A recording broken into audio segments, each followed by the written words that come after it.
Okay यहाँनिर फर्स्टमा यहाँनिर हेरौँ है यहाँ हामीसँग के रहेछ भनेदेखि एउटा कार्की रमेश भन्नेको एउटा पिएनआर हामीले यहाँ क्रिएट गऱ्यौँ भर्खरै यहाँ के देख्नुभयो तपाईँ आज चाहिँ 20 जुनमा काठमाडौँबाट क्वालालम्पुर गइरहेको छ HK1 भन्ने छ टाइम कति बजेको छ आज चाहिँ तपाईँको 1:50 को छ कति बजे पुग्दै हुनुहुन्छ तपाईँ आज चाहिँ 8:50 मा पुग्दै हुनुहुन्छ इभिनिङ नाइटको होइन बेलुकाको हामीले यहाँ टिकटिङ टाइम लिमिट कहिलेको लागि राख्यौँ भने 29 अप्रिलको लागि भनेर रिक्वेस्ट गऱ्यौँ हामीले रिक्वेस्ट गऱ्यौँ ठिक छ अब यहाँ के भइदियो भने कुन एयरलाइन्स रहेछ यो ओडी भन्ने एयरलाइन्स रहेछ यहाँ हाम्रो 183 भनेको के रहेछ हाम्रो फ्लाइट नम्बर रहेछ एम भनेको के रहेछ बुकिङ कोड रहेछ 20 हो अब यहाँ यति आइसके पछाडि हामीले जस्तै यो कमान्ड गरेर आइआर गऱ्यौँ हो यहाँ हेर्नु त यसमा यहाँ तपाईँको पिएनआर देखिया छ छैन आइआर गरेपछि रिफ्रेस भएपछि के आयो यहाँ पिएनआर पनि आयो नि यो आइटिनरीको लास्टमा आएको पिएनआरलाई हामी के भन्दो रहेछौँ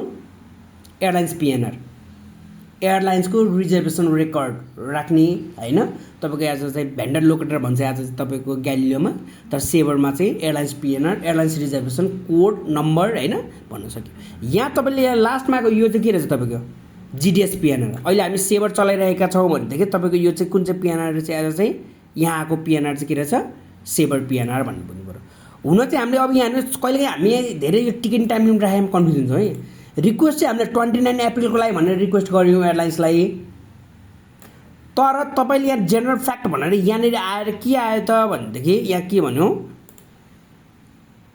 ओडी बाई 27 अप्रिल 11:39 क्वालालम्पुरको टाइमको अनुसारले यहाँ के दिएको यहाँ चाहिँ यु प्लस डिफल्ट भनेर यहाँ दिइरहेको छ हेर्नुहोस् त नर्मली यो टिकट जस्तो अझै यसलाई रिफ्रेस गरेर हामीले यहाँनिर यसलाई एकपल्ट रिमुभ गरिदिउँ रिमुभ गरिदिएर तपाईँले चाहिँ यसलाई क्लियर गरेर जान सकिन्छ आज चाहिँ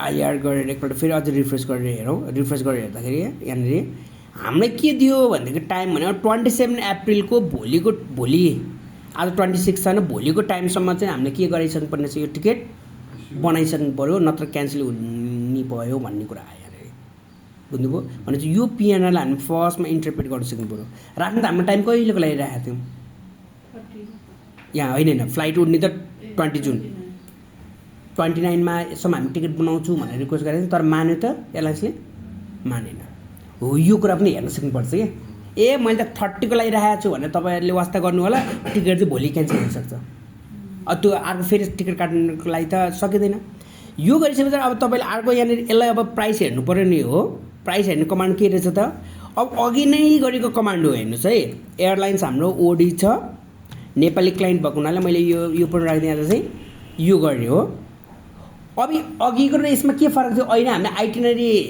प्राइसिङ गरिरहेको थियो अब चाहिँ यसलाई चाहिँ प्राइस स्टोर गर्न खोजेँ मलाई यो 1 नम्बरकै प्राइस 20 kg ब्यागेज भएको यहाँ हेर्नुहोस् है यो WP1 यो यसलाई पनि कपीमा सार्न सक्नुहुन्छ है हजुरहरूले यहाँनिर यसलाई लेख्नुहोस् अब फेरि यसलाई यहाँनिर गर्ने तपाईँले यो आइआर गरेर रिफ्रेस गरिसकेपछि अब पिएनआर बन्यो नि पिएनआर बन्यो पिएनआर बनिसकेपछि फेरि यो गर्नुहोस् प्राइसिङ WP गर्नुहुन्छ WP गरेर चाहिँ 59 आयो हाम्रो प्राइसिङ कति केजी ब्यागेज छ भनिरहेको छ 20 kg ब्यागेज कति रहेछ यो आज हाम्रो 59,964 यो प्राइस हाम्रो छ यसलाई स्टोर गर्नको लागि PQ1 गरिदिनुहोस् स्टोर गर्नको लागि के रहेछ PQ1 तपाईँले अहिले के हेऱ्यौँ आइटिनरी हेरेर क्लाइन्टलाई डिल गर्नको लागि मात्रै प्राइसिङ हेरेको थियो नि हामीले होइन अब अहिले के छ उसले बुकिङै दियो भनेपछि के गर्नुपर्ने रहेछ बुकिङै दियो भनेपछि पछाडि त्यसलाई हामी अब के गर्छौँ आज चाहिँ PQ1 गऱ्यौँ भने त्यसलाई हामी आइटिनरी पिएनआर प्राइसिङ गऱ्यौँ ठिक छ सबै भयो अब त्यसलाई डिस्प्ले ए गरेर हामीले यहाँनिर एकपल्ट हेरौँ तपाईँको ऊ यहाँ के भनेर आयो अब प्राइस कोटेड रेकर्ड भनेको छ आज चाहिँ अटो प्राइस भनेर आएको होइन अब भोलिदेखिबाट तपाईँले के छ WPA यो त्यो गरिराख्नु परेन क्या तपाईँले मैले बुकिङ गरेको पिएनआरको प्राइस कति हो भन्ने हेर्न मन लाग्यो भने के गर्नुहुँदो रहेछ डिस्प्ले PQ गर्नुभयो भने तपाईँले यहाँ हेर्न पाइएको पाएन यहाँ कति रहेछ यहाँ ओके फुड अन पर्चेस भन्ने के रहेछ अब तपाईँलाई फुड दिन्छ यसले दिन्छ तर किन्नुपर्ने रहेछ क्या त्यसको चार्ज लाग्दो रहेछ ब्यागेज कति भन्ने सोध्यो भने कति रहेछ क्लाइन्टले यो यहाँनिर दिएको छ कति केजी ब्यागेज छ 20 केजी ब्यागेज। क्लियर? भनेपछि यसरी हामीले के गर्न सक्दो रहेछौँ यहाँ चाहिँ यो तपाईँको एउटा पिएनआर बनाएर प्राइसिङ सेभ गऱ्यौँ। अब के गर्नुहुन्छ तपाईँ नन आइटा हो भनेदेखि के गर्ने? अब नन आइटा हो भनेदेखि नन आइटा हो भने के गर्ने? अब त यसमा हामीले इस्यु गर्न त मिल्दैन आज चाहिँ। अब यहाँ के गर्नु पऱ्यो? यसलाई पास गर्नको लागि SI9 गर्नु पऱ्यो। गर्नुहोस् त, तपाईँले SI9 गर्नुहोस्। SI9 तपाईँको यसको पिएनआर कुन हो भन्ने पनि थाहा पाउनु पऱ्यो है। अब यहाँनिर हेर्नु त यो प्यासेन्जरको लागि फुड राख्न मिल्छ, फुड सेलेक्सन गर्न मिल्छ। उसलाई अरू केही चाहिएको छ? अहिले केही पनि छैन भने पिएनआर बनाउनु हुँदो रहेछ, प्राइसिङ गर्नु हुँदो रहेछ। उयो तपाईँले उयो यहाँ हेर्नुहोस् त, यसलाई कपी गर्न सक्नुहुन्छ। कपी गर्नु पनि यसलाई के भन्छ हामी? सेभरको पिएनआर SI9 गर्नुभयो। SI9 गरिसके पछाडि तपाईँले यहाँनिर एउटा के छ भनेदेखि एउटा पिएनआर पासको लागि मैले यहाँ कमान्ड अलरेडी सेट गरेर राखिदिएको छु होइन।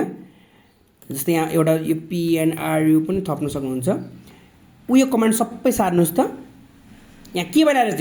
यो कमान्डले चाहिँ तपाईँको पिएनआर के गरिँदो रहेछ? आज चाहिँ ट्रान्सफर गरिन्छ आइटालाई। अब उयो नम्बरलाई चाहिँ मैले यहाँ के गरेँ? यहाँ चाहिँ यो नम्बर छ, यो नम्बरलाई डट डट गरिराख्नुहोस्।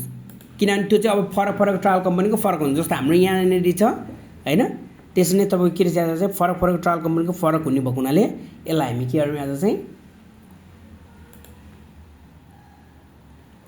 ठिक छ हो। यहाँ अब तपाईँले पिएनआर लास्टमा चाहिँ तपाईँले के गर्नु हुँदो रहेछ? पिएनआर नम्बर हाल्नु हुँदो रहेछ। ठिक छ। अब यति गर्ने भने त यो सबै सेम, यहाँदेखि यहाँसम्म सबै सेम है, सबै सेम। यो PCC भन्छौँ हामी यहाँ। यो लेखेको ठाउँमा चाहिँ हामी तपाईँले के गर्न सक्नुहुन्छ? PCC नम्बर तपाईँले को ट्राभल कम्पनीले कोसँग टिकट बनाउनुहुन्छ उहाँको PCC नम्बर खोजेर राख्नुहुन्छ र यति गरेर तपाईँले इन्टर गरिदिनु भयो र यसरी यहाँ हेर्नु त यो आयो हेर्नु त, मोडिफाइड ग्लोबल सेक्युरिटी स्ट्याटस यो भनेर यसरी आयो भनेदेखि तपाईँको यसलाई चाहिँ हामी के भन्दा रहेछौँ? यो पिएनआर पास भयो। अब तपाईँले त्यो ट्राभल कम्पनीलाई फोन गरेर के भन्नुहुन्छ आज चाहिँ? सर मैले चाहिँ यो PNR father alpha father Oscar Quebec uniform यो पिएनआर पास गरिरहेको छु, प्लिज इस्यु दिस टिकट भनेर तपाईँले टेक्स्ट गरिदिनु भयो, कल गरिदिनु भयो भने उसले विदिन द मिनेट उसले के गरिदिन्छ आज चाहिँ? इस्यु गरिदिन्छ। ठिक छ। अब तपाईँहरूले फर्स्ट ग्यालिलियोमा